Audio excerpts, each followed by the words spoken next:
Hello, this is the Unit 4, Module 12, Chapter 24A presentation. The word cholera is from the Greek, meaning bile. Cholera likely has its origins on the Indian subcontinent. It has been prevalent in the Ganges Delta since ancient times. Cholera became the first reportable disease in the United States due to the significant effects it had on health. John Snow in England was the first to identify the importance of contaminated water as its cause in 1854.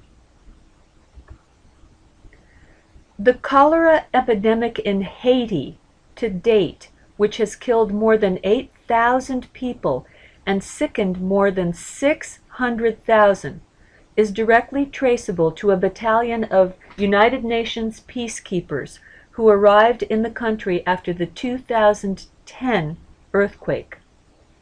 The peacekeepers from Nepal, where cholera is endemic, established their base in Haiti on the banks of a tributary that feeds one of Haiti's main sources of drinking water, the Artibonite River. Owing to the base's poor sanitation system, drainage sites containing human feces that flooded and overflowed in the rain, wastewater flowed into the tributary and contaminated the river. Prior to this, no cases of cholera had been recorded in Haiti in more than 150 years. Hundreds more will continue to die annually for years to come in a nation whose anemic health, hygiene, and sanitation infrastructure is no match for the ravages of a waterborne disease. The gastrointestinal tract has 8 sections: the mouth, the pharynx, the esophagus, stomach, small intestine, large intestine, rectum, and anus. The accessory organs of the GI tract include the salivary glands, the liver, the gallbladder, and the pancreas. The GI tract is an internal tube or lumen that passes completely through the body. Only chemicals absorbed through the GI tract actually gain entrance to the internal portions of the body. The gastrointestinal tract defenses include peristalsis, mucus, HCl, the acid in the stomach, bile acids, digestive enzymes, the GALT tissues including the tonsils, appendix, and adenoids, and immunoglobulin IgA. Dental caries are the most common infectious disease of human beings. The symptoms are often not noticeable, but range from minor disruption in the enamel of the teeth to complete destruction of the enamel and the deeper layers. Deeper lesions can result in infection to soft tissue inside the tooth, leading to a toothache. Dental caries are also referred to as cavities. Streptococcus mutans bacteria create sticky polymers, including glucan or fructan. The acid that they release as a byproduct of metabolism leaches calcium from the tooth, but fluoride helps to retain calcium. Regular brushing also helps to dislodge plaque that is formed. If left undisturbed, the normal biota of the mouth and the biofilm eventually contains anaerobic bacteria that can damage the soft tissues and bones surrounding the teeth, causing periodontitis. Its initial stage is referred to as gingivitis, which refers to the swelling, loss of normal contour, patches of redness, and increased bleeding of the gingival tissues, or the gums. If it persists, periodontitis can develop from the extension of gingivitis into the periodontal membrane and cementum that holds the tooth in place. The GI tract serves two main functions. It assimilates nutrients and eliminates waste. In the mouth, food is processed and mixed with salivary amylase enzyme and delivered to the gut lumen. The esophagus propels the bolus of food into the stomach. The lower esophageal sphincter prevents oral reflux of the contents of the stomach. The esophageal mucosa does not permit significant diffusion or absorption of food. The stomach furthers food preparation for digestion by churning and mixing the food bolus with peptin and with stomach acid. Gastric acid also sterilizes the upper gut. The proximal stomach serves a storage function by relaxing in order to accommodate the meal. The distal stomach exhibits phasic contractions that propel solid food residue up against the pylorus, where it's repeatedly pushed for further mixing before it is emptied into the duodenum. Finally, the stomach secretes intrinsic factor for vitamin B12 absorption. The small intestine serves most of the nutrient absorptive function of the gut. The intestinal mucosa has villi to provide maximal surface area for absorption, and it's endowed with special enzymes and transporters. Food from the stomach mixes with pancreatic juice and bile in the duodenum, and this helps digestion. Pancreatic juice contains the main enzymes for carbohydrate, protein, and fat digestion, as well as bicarbonate to optimize the pH for the action of these enzymes. Bile secreted by the liver and stored in the gallbladder is essential for intestinal lipid digestion. The duodenum is optimized for rapid absorption of nutrient breakdown products and most of the minerals, while the ileum is better suited for the absorption of vitamin B12 and bile acids. The small intestine also aids in waste elimination. The small intestine terminates in the ileocecal junction, a sphincteric structure that prevents reflux and maintains small intestinal sterility. The colon prepares the waste material for controlled evacuation. The colonic mucosa dehydrates and retrieves water from the stool. The colon terminates in the anus, a structure that has voluntary and involuntary controls to prevent retention of and maintain the fecal bolus until it can be released. The colonic lumen has a really dense bacterial colonization that ferments undigested carbohydrates and short-chain fatty acids. All the substances absorbed into the bloodstream are filtered through the liver, and in the liver many drugs and toxins are detoxified by a variety of mechanisms. The bile contains the byproducts of erythrocyte degradation, toxins, metabolized and unmetabolized medications, and cholesterol. Jaundice is a yellowish discoloration of tissue that results from the deposit of bilirubin.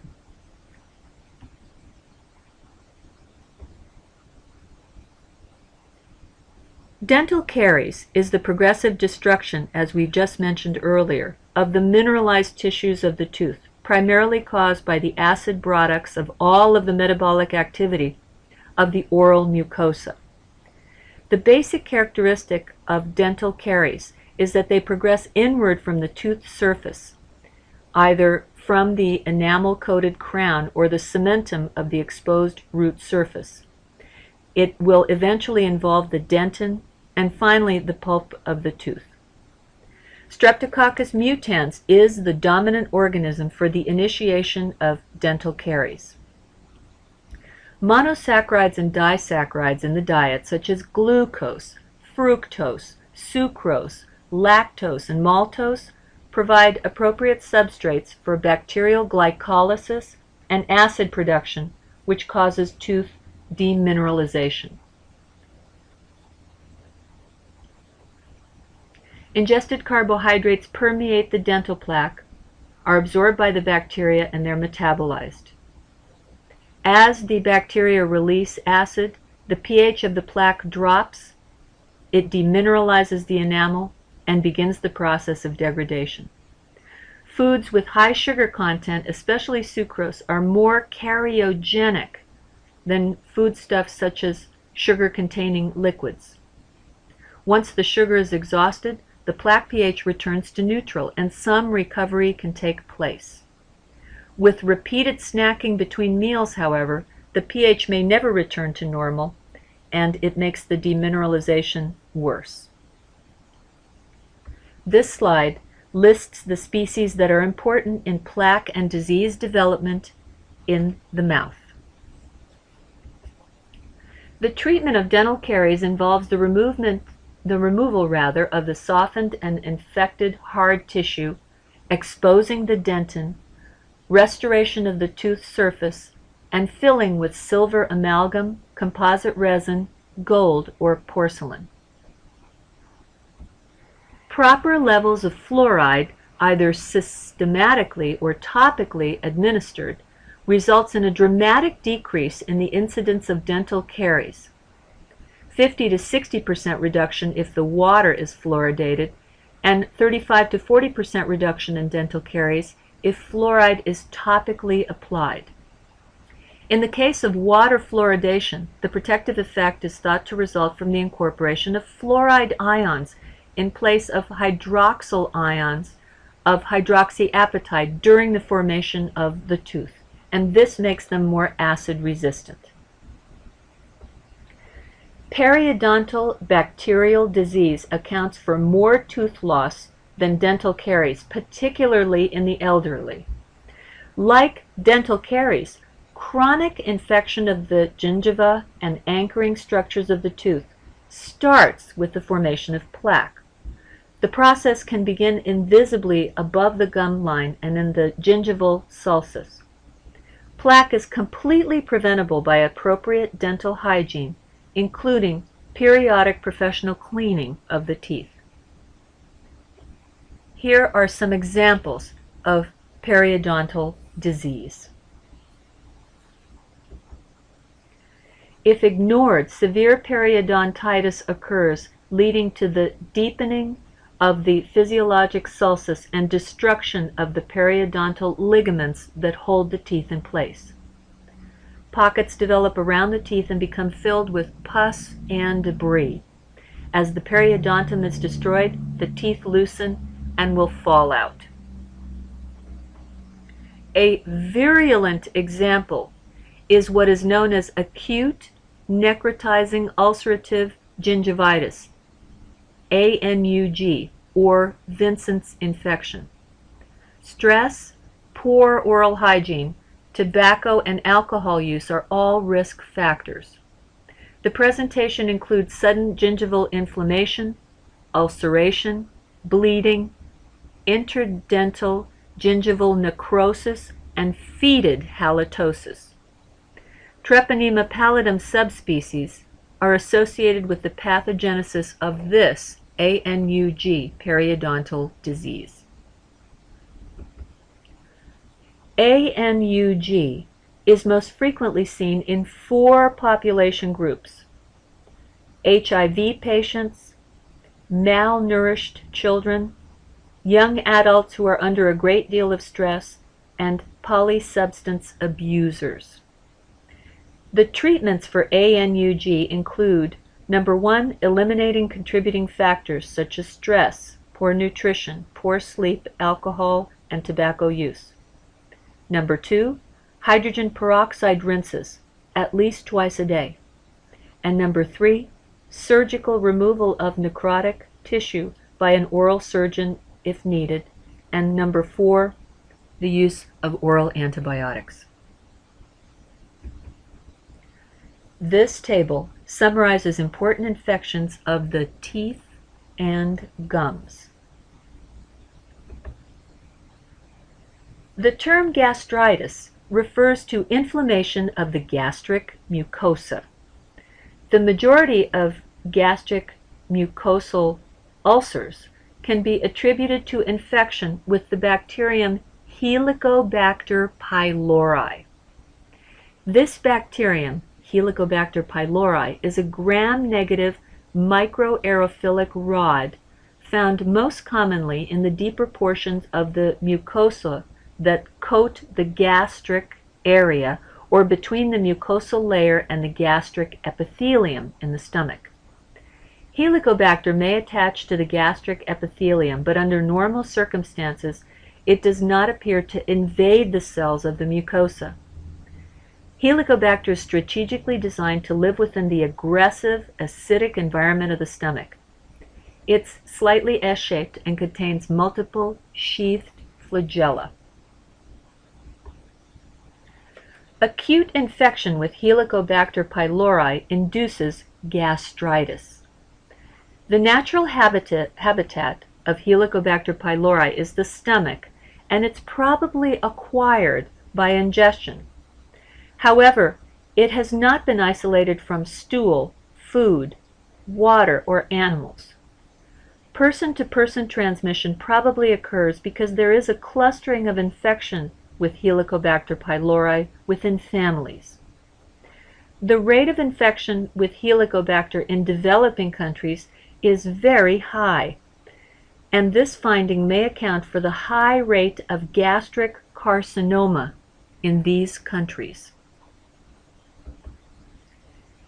Helicobacter pylori attaches to the mucus-secreting cells of the gastric mucosa.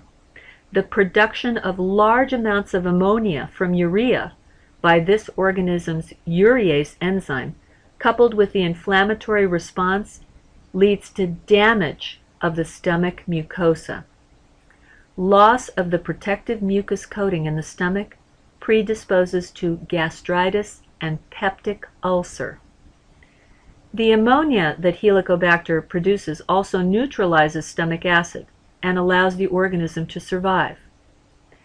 Epidemiologically, most patients with these diseases show Helicobacter pylori in biopsy specimens of their stomach epithelium. The treatment of chronic gastritis is aimed at the sequelae, not the underlying inflammation. Antibiotics to eliminate Helicobacter plus a drug to reduce acidity in the stomach is the aim of therapy. The urease enzyme is inhibited by bismuth, which is found in, for example, Pepto-Bismol. The eradication of Helicobacter from the stomach is not routinely recommended.